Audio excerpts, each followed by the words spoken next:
Bonjour et bienvenue à tous. Merci beaucoup d'être avec nous aujourd'hui. Nous espérons que vous allez tous bien, que le soleil brille chez vous. Ici à Paris, le temps est magnifique, ça nous change un petit peu. Nous sommes ravis de vous rencontrer ici, même si nous regrettons de ne pas pouvoir voir vos visages. Je vais commencer par me présenter et présenter également mes collègues qui sont avec moi aujourd'hui. Je suis Fleur Vambésien et je suis responsable grand compte sur la partie maison du salon. Je suis en compagnie de Linda Hubert. Oui, bonjour tout le monde. Donc, je suis en charge du secteur Home Accessories et je suis ravie d'être invitée pour cette masterclass. Je suis également en compagnie de Serge Gonneau. Oui, bonjour à tous. Merci de votre présence. Je suis moi Sales Manager pour MOM, donc en charge du développement commercial de la plateforme. Nous sommes heureux de voir qu'un certain nombre de nos exposants sont présents parmi nous. Merci beaucoup. Donc, cette masterclass durera environ 30 minutes. L'objectif est de vous montrer comment utiliser au mieux MOM, notre plateforme digitale, pour détecter de nouveaux clients, générer des opportunités commerciales, tout en améliorant la visibilité de votre marque en ligne. Comme vous le savez peut-être, MOM, notre plateforme digitale, donne une visibilité optimale et continue à nos marques grâce à un réseau de professionnels du monde entier et également grâce à nos abonnés sur les réseaux sociaux qui sont de l'ordre de 1,5 million. Cette masterclass est principalement dédiée aux marques de décoration d'intérieur. Vous le savez, la décoration d'intérieur est définitivement l'ADN et l'esprit de Maison et Objets.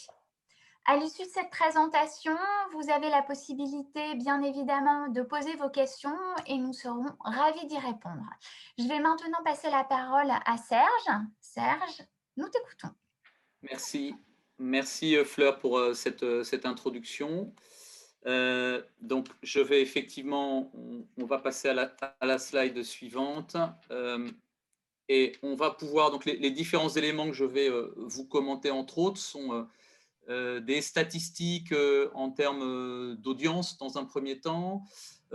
Ensuite, on va pouvoir voir toutes les bonnes idées, les key points et bonnes astuces à utiliser pour optimiser la plateforme. On fera entre autres aussi un passage sur des profils types de leads qui sont générés via la plateforme. Et on finira par le système de gestion du reporting et de la gestion de data pour vous aider à optimiser votre stratégie digitale. Donc pour commencer en quelques chiffres, la très bonne audience qu'on a réalisée en 2020, avec quelques 3 millions de visites, on peut considérer que ce bon résultat est entre autres dû à un contexte sanitaire qui a favorisé les changements de comportement. On a clairement eu des visiteurs qui n'étaient pas forcément habitués à travailler sur du digital, qui maintenant prennent l'habitude d'utiliser le digital dans leur recherche de produits, solutions ou pour recherche d'inspiration. Deuxième élément qui a bien sûr participé à ces bons résultats, nos actions d'une façon générale, nos actions marketing, nos actions sur les réseaux sociaux ou sur le web nous a permis, à travers l'ensemble de ce programme, de générer un trafic qui était un trafic important. Donc si maintenant on regarde un tout petit peu les statistiques, sur le nombre de visites, donc 2020 versus 2019, on a fait quelques plus 20% de visites. Sur le nombre de leads, un lead égale je suis un visiteur professionnel, j'ai vu un produit qui m'intéresse, j'envoie un mail directement à l'exposant. Donc c'est ce qu'on appelle précisément un lead, donc une demande ciblée. On a fait plus 50% en 2020. Et si l'on regarde sur le premier trimestre 2021, on est exactement et quasiment dans les mêmes tendances, avec grosso modo pas loin de plus 20% sur ce premier trimestre sur la partie visite et plus de 40% de leads sur ce premier trimestre. Sur les éléments suivants, comment fait-on pour finalement continuer de garder un intérêt fort auprès de nos visiteurs? On va travailler sur deux bases de données. La base de données globale sur l'ensemble de notre communauté maison-objet, de quelques 500 000 contacts. une deuxième base de données beaucoup plus ciblée cette fois-ci à travers notre historique de 5 ans d'expérience de MOM et avec plus de 200 000 utilisateurs qui sont abonnés, tout profil. Encore une fois, là, on est sur du professionnel, qu'on soit retailer ou qu'on soit prescripteur.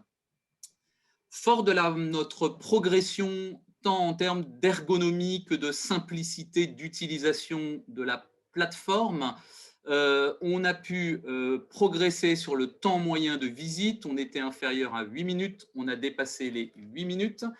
On a également un nombre de pages qui a augmenté puisqu'on était à moins de 12 pages et qu'on est au-dessus de 12,5 pages. Dernier élément à rajouter par rapport à l'intérêt fort donc, de nos acheteurs qui permet de justifier nos bonnes statistiques, le fait qu'on a de plus en plus d'exposants et donc une offre produit qui est de plus en plus importante. Voilà sur ces premières KPI à partager. Très bien, merci Serge pour ces informations. Donc à présent, je vais conclure cette partie sur les produits du secteur Home Déco. Donc, à l'image du salon Maison et Objets, comme vous pouvez le voir donc, sur l'écran, Home Déco est la deuxième catégorie qui a quand même généré le plus d'opportunités commerciales au premier trimestre 2021 et la seconde catégorie la plus cliquée aussi sur nous. Merci Serge, merci Linda pour le partage de ces éléments chiffrés. Avec notre plateforme digitale, Maison et Objets est bien plus qu'un salon. En effet, nous vous offrons un écosystème unique et complet. D'une part, vous avez le salon physique qui a lieu 2 fois par an et grâce à nos 25 ans d'expérience dans les salons, nous avons rassembler une base de données riche de 330 000 profils de visiteurs salon. Et d'autre part, vous avez notre plateforme digitale accessible toute l'année, 24 heures sur 24, avec 220 000 comptes actifs. Cette complémentarité est un atout majeur pour augmenter votre audience et rester en contact avec la communauté Maison et Objets.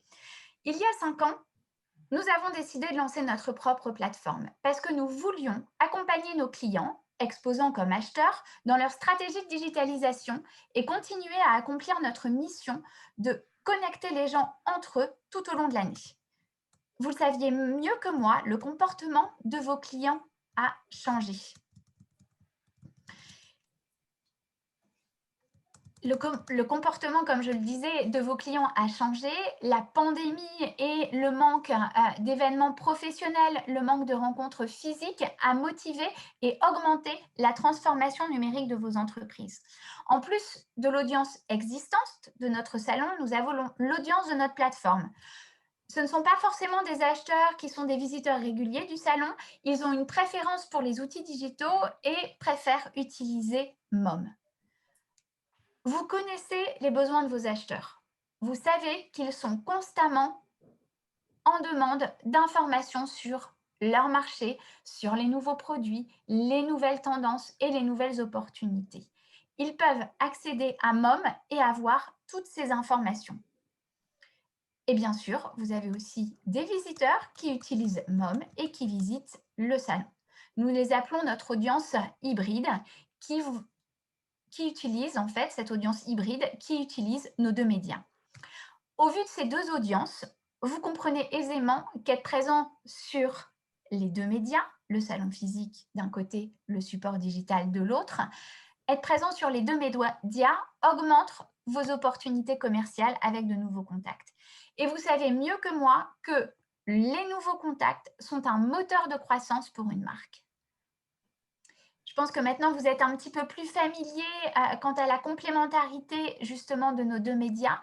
Je ne doute pas que vous êtes impatient, enfin en tout cas j'espère que vous êtes impatient de découvrir MOM en ligne. Serge, je te propose que nous surfions ensemble sur MOM et que tu nous montres quel genre de visibilité un abonné peut avoir sur MOM et comment l'exploiter pour un maximum de résultats. Absolument, merci pour cette explication sur notre écosystème. Nous avons maintenant, et nous allons donc surfer sur la plateforme et passer à des choses très concrètes pour nos potentiels futurs exposants. J'arrive là donc sur un principe de mini-site À l'intérieur de ce mini-site, nous allons d'ailleurs démarrer par Dome Déco. Et que lorsqu'on arrive sur un mini-site, la première chose que nous voyons, la première chose que le visiteur voit est en fait un digital showroom qui est donc parfaitement scénarisé avec une ambiance. L'idée est d'être le plus proche possible de vos showrooms personnels, hein, d'être comme si on rentrait à l'intérieur de vos showrooms avec un côté live. Vous voyez également à l'intérieur différents tags. L'intérêt de ces tags sont de créer des liens entre le besoin du visiteur et l'exposant, puisque si je clique ensuite sur la fiche produit, j'ouvre la fiche produit de l'exposant et moi, visiteur potentiel, je peux envoyer directement une demande à l'exposant. Par ailleurs, on a aussi la possibilité, vous avez la possibilité de mettre différentes ambiances en lien avec, bien entendu, vos saisonnalités, avec, on va dire, le rythme de changement de vos collections. Comme vous pouvez le voir là, on a plusieurs visuels. Et d'une façon générale, vous pouvez bien sûr remettre à jour régulièrement ces informations. À partir du moment où vous changez un visuel, vous allez apparaître dans le ranking de la partie inspiration Digital Showroom et vous allez gagner également en visibilité. On va passer maintenant à la partie produit. Donc là, on arrive de façon plus concrète, on a quitté l'ambiance du showroom, du digital showroom. On arrive maintenant sur la partie produit. Allons voir la partie Violette Ambition. Et là, moi, en tant qu'acheteur potentiel, donc j'arrive et j'ouvre un visuel qui m'intéresse pour des séries de produits qui m'intéressent. Et ce que je vois et ce que l'on vous incite à faire, c'est vraiment, encore une fois, de mettre un scénario, de scénariser vos visuels et de ne pas mettre uniquement un produit avec un fond blanc, de le mettre dans un univers qui soit le plus valorisant. Ça, c'est le premier point à retenir. Deuxième point à retenir, et qui est la possibilité d'aller ajouter jusqu'à 9 visuels complémentaires, comme vous le voyez ici. Ça peut être des compléments d'information sur des détails, peut être des compléments d'information sur une déclinaison de couleurs, de matériaux ou de taille. La partie description produit est très importante, notamment sur l'utilisation de mots-clés génériques.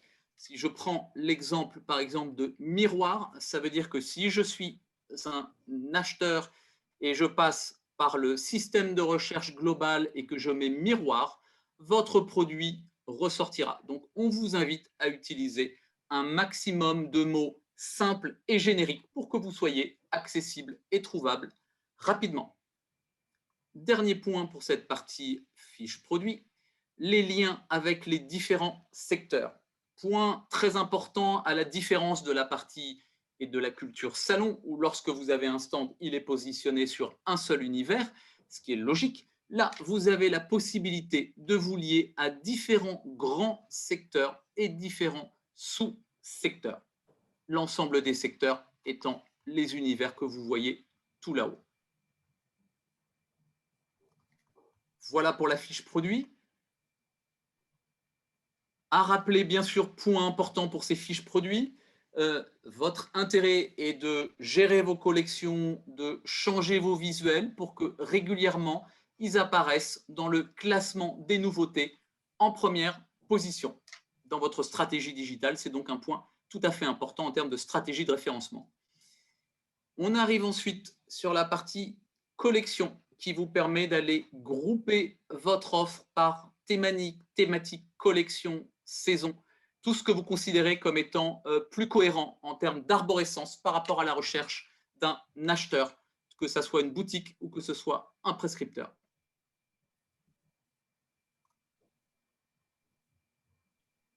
On va maintenant passer toujours sur ces exemples de mini-sites. On est sur un nouveau site qui est le site de Chrysal Décoration.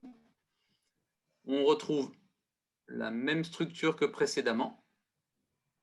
Et cette fois-ci, on va regarder la partie projet. Cette partie-là est bien sûr essentielle pour nos exposants, qui cible l'univers de la prescription. L'idée est de mettre vos meilleurs projets, les plus représentatifs de votre activité, les plus prestigieux et avec également un positionnement le plus international possible pour montrer votre capacité à vendre et développer votre savoir-faire partout dans le monde. Allons en cet après-midi ensoleillé à Paris, à Ibiza. Tu nous fais Et là, rêver, on Serge. clique sur ce projet.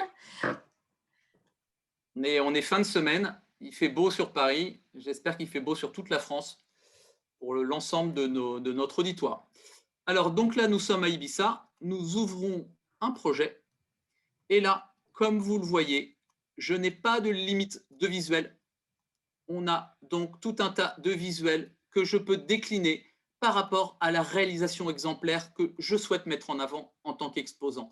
Et point hyper important, comme pour le premier visuel showroom, vous retrouvez ces petits plus qui sont hyper importants, hyper stratégiques, puisque c'est un lien accélérateur pour que le visiteur puisse dire ben voilà, je suis intéressé par le canapé Jeannet, je veux ouvrir la fiche produit et je vais envoyer un mail directement à l'exposant pour lui dire que je suis intéressé pour avoir plus d'informations, recevoir un catalogue ou connaître le prix.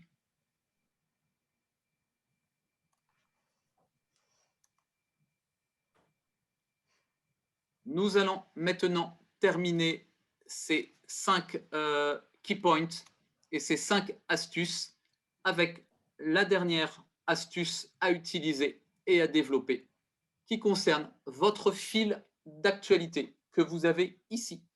Donc, soyez libre de mettre un maximum d'informations sur votre marketing, vos actions commerciales. Par exemple, vous rentrez sur un nouveau marché, vous venez de rentrer sur le marché des Émirats et vous voulez mettre un petit visuel avec un petit texte pour expliquer que vous arrivez tout juste sur ce nouveau marché, ou bien vous lancez une nouvelle collection ou une nouvelle collaboration.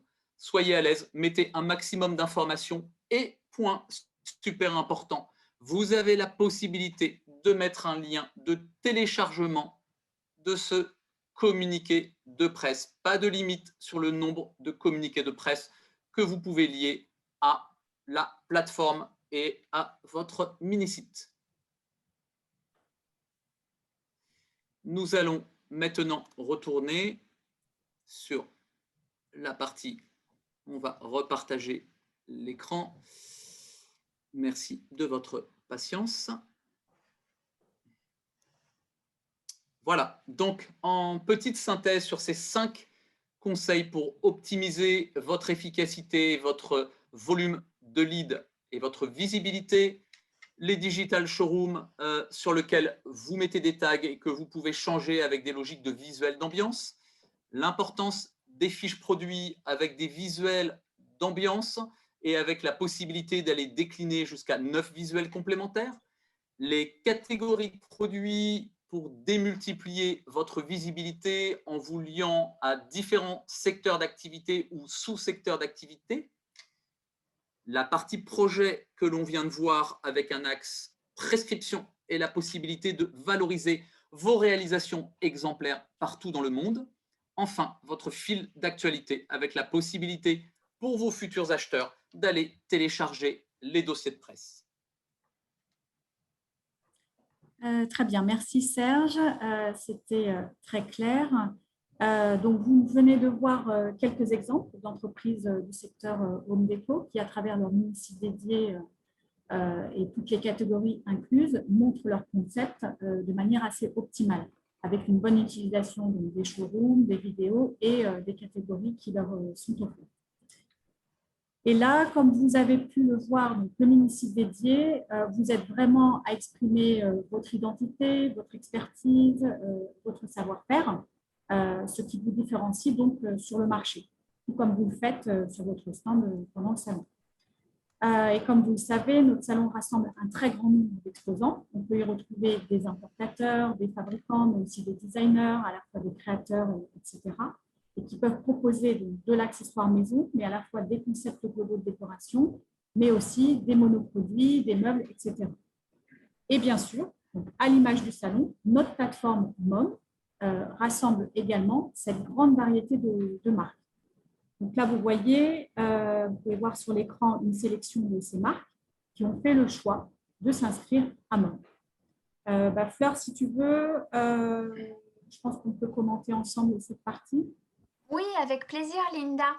Comme vous le constatez sur l'écran, on a effectivement des acteurs clés et référents du monde de la décoration, hein, des sociétés bien établies sur le marché français et international, comme Pomax, Jolipa, Cheoma, qui proposent plutôt du concept d'accessoires à maison, des sociétés qui ont du concept global de décoration comme Versmissen, comme Escholz. Ce sont des exposants réguliers de maisons et objets et ils font le choix de compléter leur investissement salon avec une visibilité sur notre plateforme digitale dans l'objectif de capter de nouveaux contacts tout au long de l'année et d'asseoir leur notoriété.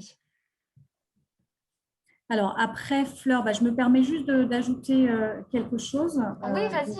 D'accord, merci. Donc là, sur MOM, vous avez effectivement, on peut retrouver des marques référentes, mais on peut aussi avoir des nouveaux et des petites entreprises. Par exemple, Byroom, c'est typiquement une petite structure qui a décidé donc, de rejoindre MOM pour augmenter son audience internationale. Ou encore, on a le comptoir.com, qui également est une jeune entreprise et qui a lancé sa marque en même temps, à la fois sur MOM et à la fois sur Maison Objet. Et ensuite, dans le même profil, on a aussi, par exemple, Lefebvre, qui est une société qui a commencé avec MOM et qui prévoit d'exposer pour la première fois en septembre prochain. Linda, j'ai un autre exemple intéressant qui me vient avec des sociétés comme Atmosphère d'ailleurs ou Hazard. Ces sociétés, je ne sais pas si vous les connaissez, ils proposent des produits atypiques et des pièces uniques. Comme vous le savez, nous avons un environnement pour ce type de produits sur le salon. Et ces produits sont également représentés sur MOM et sont d'ailleurs très populaires. C'est une véritable valeur ajoutée à notre offre en ligne, comme sur notre salon. Certaines entreprises ont également repris contact avec notre communauté par le biais de MOM, et je pense notamment à la société Artelor Home, qui est une entreprise espagnole qui propose du concept global de décoration, qui travaille à la fois avec les détaillants, mais aussi avec les projets. Pendant quelques sessions, ils ont cessé d'exposer sur le salon, mais il y a quelques mois, ils se sont inscrits sur MOM et compte tenu des bons résultats qu'ils ont pu avoir, ils sont inscrits en tant qu'exposants sur le salon physique en septembre prochain. Je pense que Linda et moi, nous pourrions vous partager beaucoup d'autres exemples intéressants. L'objectif, c'est par ces exemples, on souhaitait illustrer que l'ADN de Maison et Objets, avec toute sa diversité, sa créativité et son lifestyle, sont très bien exprimés et représentés sur MOM. Pour résumer, notre plateforme digitale peut répondre aux attentes et aux besoins de toutes les marques du marché de la décoration d'intérieur, quelle que soit la taille de votre entreprise, quel que soit votre niveau de notoriété, que vous soyez une marque qui ait déjà une stratégie digitale bien établie ou non. Après cette énumération de marques qui nous font confiance sur MOM, Serge va maintenant nous donner quelques exemples de profils de leads que vous pourriez recevoir si vous êtes sur MOM. Serge, je te laisse la parole.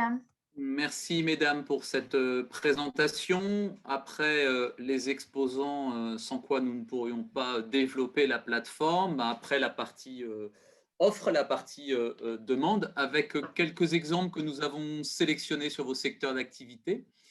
Quelques exemples de leads. Ce qui est intéressant à ce stade de voir, on va les regarder un petit peu plus en détail, mais c'est déjà de voir l'offre totalement internationale. J'en profite pour partager avec vous des statistiques. On a aujourd'hui 70% de notre audience qui est hors France, donc on est clairement très international.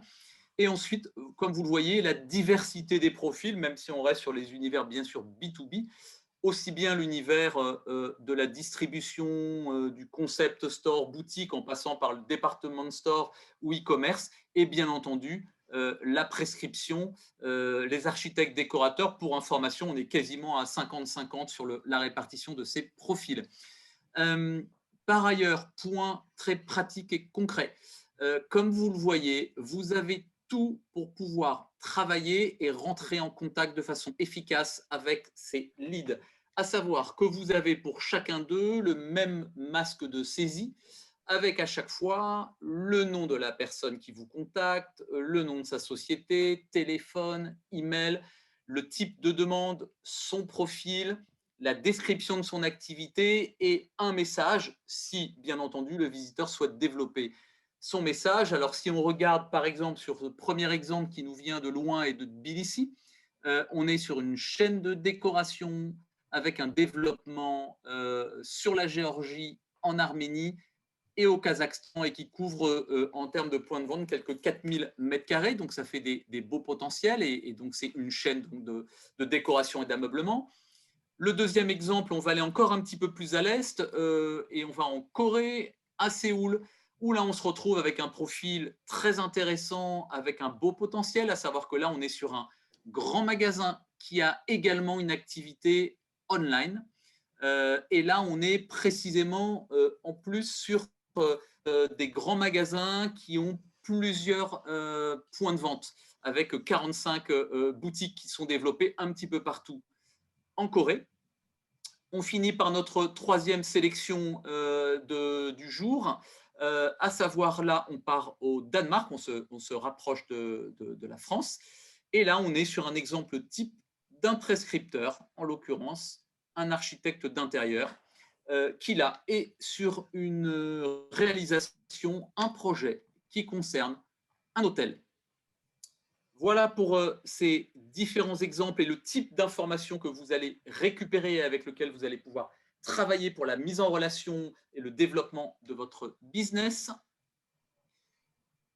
Le point suivant, je rechange l'organisation, excusez-moi, des visuels pour que ça soit le plus confortable possible. Voilà.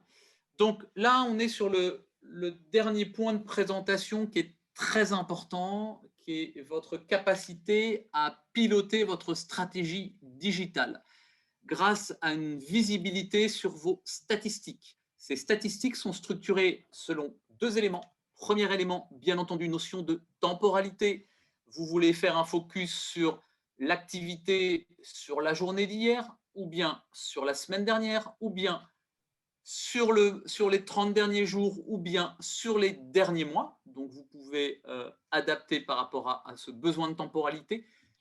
Et ensuite, vous le croisez avec les indicateurs statistiques, les KPI, comme on dit aujourd'hui, sur les marques, sur vos produits, à savoir le nombre de fois où votre marque va apparaître, le nombre de fois où vos produits va apparaître sur la plateforme, le nombre de visites, la partie fiche produit correspond au nombre de visites qui sont rentrées voir vos fiches produits. Enfin, le dernier indicateur concerne la partie clic et le nombre de clics qui ont lieu tant sur vos fiches produits que sur votre mini-site. Avec l'ensemble de ces éléments, vous avez tout pour organiser votre stratégie digitale et l'adapter selon les informations que vous avez, selon les collections que vous mettez en avant sur la plateforme. Et on espère que les 5 key points que l'on a partagés avec vous cet après-midi vont vous permettre encore d'améliorer et d'optimiser votre audience et votre taux de transformation à destination des leads. Très bien, merci Serge, c'était très clair et très complet. Et bien, notre présentation touche à sa fin. Nous espérons que vous avez maintenant toutes les informations en main pour vivre l'expérience à la fois en ligne mais aussi également sur le salon, donc Maison Objet.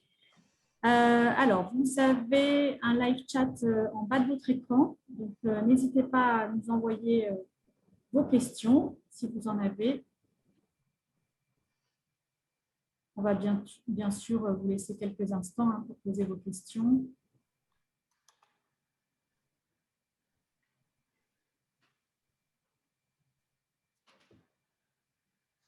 Alors, j'ai l'impression, oui, on a une question, une première question. Alors, comment faites-vous la promotion de MOM? Serge, je te laisse répondre.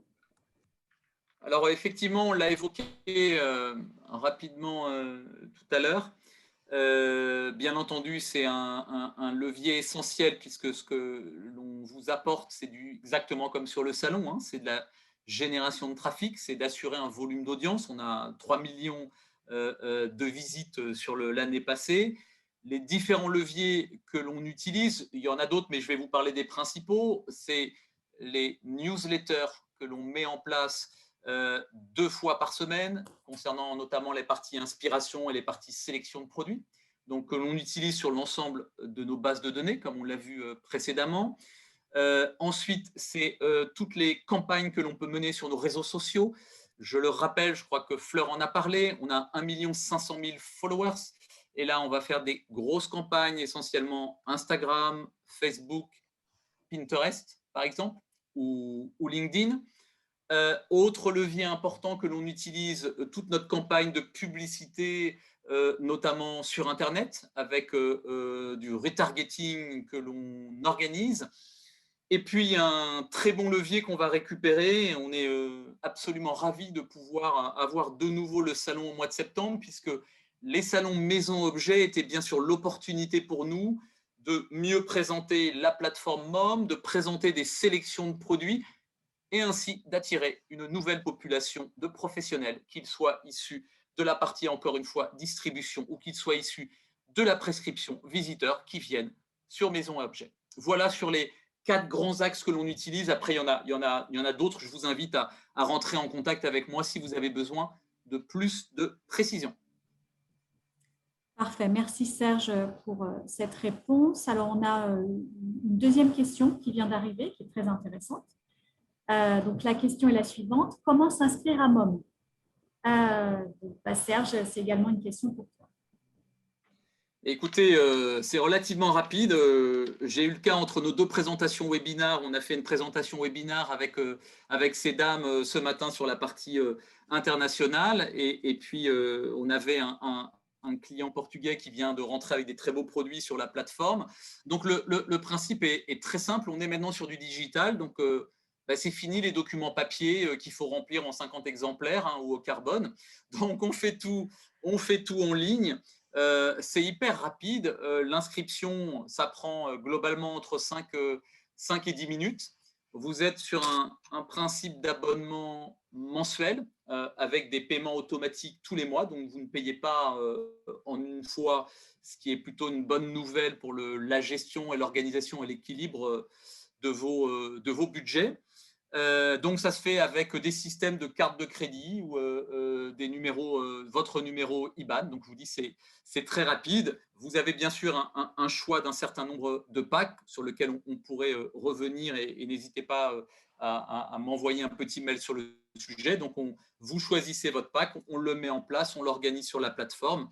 Et puis, vous pouvez démarrer, après la réunion, vous pouvez nous contacter et on peut vous inscrire dans la foulée. Et vous pouvez commencer à communiquer et à bénéficier de notre audience. Dernier petit point, Linda, par rapport à ta question, ça peut être intéressant, même si ce n'est peut-être pas exactement la question. Le coût d'accès, on est sur des budgets qui sont très abordables, puisque aujourd'hui, pour rentrer avec un pack d'animation pour une boutique digitale, on est aux alentours de 2 000 € à l'année pour bénéficier d'une communication pendant 12 mois et avoir une audience de 3 millions de visites et générer un volume de leads. Voilà pour la réponse que j'essaye la plus complète possible. Très bien, merci Serge. Donc, n'hésitez pas à nous contacter suite aux explications de Serge. Alors, on a encore une question, mais cette fois-ci qui concerne le salon. Donc, la question, vous avez annoncé que l'édition de septembre était confirmée, mais à quoi ressemblera le salon compte tenu de la situation? Fleur, je te laisse peut-être répondre. Oui, avec plaisir, Linda. Effectivement, on est très heureux de confirmer l'édition de septembre qui aura donc lieu du 9 au 13 septembre. Nous avons fait le choix de maintenir effectivement cette édition de septembre compte tenu des dernières annonces gouvernementales, de la bonne progression de la vaccination au niveau mondial. Et ce sera bien évidemment un plaisir pour toute l'équipe de vous accueillir. Vous nous avez effectivement beaucoup manqué. En ce qui concerne votre question sur la configuration en elle-même du salon, je peux vous confirmer aujourd'hui que tous les secteurs de maisons et objets seront représentés et soyez sûrs que nous portons une attention toute particulière à l'image de notre salon. Donc, on souhaite garder une bonne représentation des exposants référents, je dirais, de chaque secteur. Et j'en profite d'ailleurs, puisqu'il y en a qui sont connectés aujourd'hui, pour remercier les exposants qui sont déjà inscrits pour septembre. Merci beaucoup pour votre confiance. Je peux également vous confirmer que nos visiteurs réguliers du salon partagent un petit peu le même état d'esprit. Ils sont impatients de revenir à Paris. On a eu l'occasion de réaliser des sondages auprès d'eux et ils confirment leur envie de venir sur le salon en septembre. Bien sûr, cela concernera sans doute un public un petit peu plus européen. Il nous faudra sans doute attendre janvier 22 pour récupérer, je dirais, le marché du grand export, mais on peut toujours avoir de bonnes surprises. En ce qui concerne l'édition de septembre 21 ou janvier 22, n'hésitez pas à prendre contact avec votre contact commercial. Il sera à votre disposition pour étudier avec vous vos besoins et vous donner toutes les informations sur votre secteur, sur les marques présentes. Voilà, il est là pour vous accompagner dans votre participation. Il nous semble qu'il n'y ait plus de questions. Tu me confirmes, Linda ou... Oui, effectivement, voilà. C'est bien le cas. Ok, très bien. Ben, écoutez, un grand merci pour votre attention et votre intérêt. Cette présentation a été enregistrée. Nous allons donc vous envoyer cette vidéo. Vous avez vu nos coordonnées qui sont à l'écran, donc n'hésitez pas à nous contacter. Et puis, j'ai envie de vous dire, rendez-vous à Paris en septembre et en ligne quand vous le souhaitez. Merci beaucoup à tous. Au revoir. Absolument, absolument. Merci Linda, merci Fleur, merci à vous tous et on vous souhaite un excellent week-end et n'hésitez pas à nous adresser des mails ou nous appeler par téléphone pour tout complément d'information. Merci beaucoup. À bientôt. Merci beaucoup. Au revoir, à bientôt.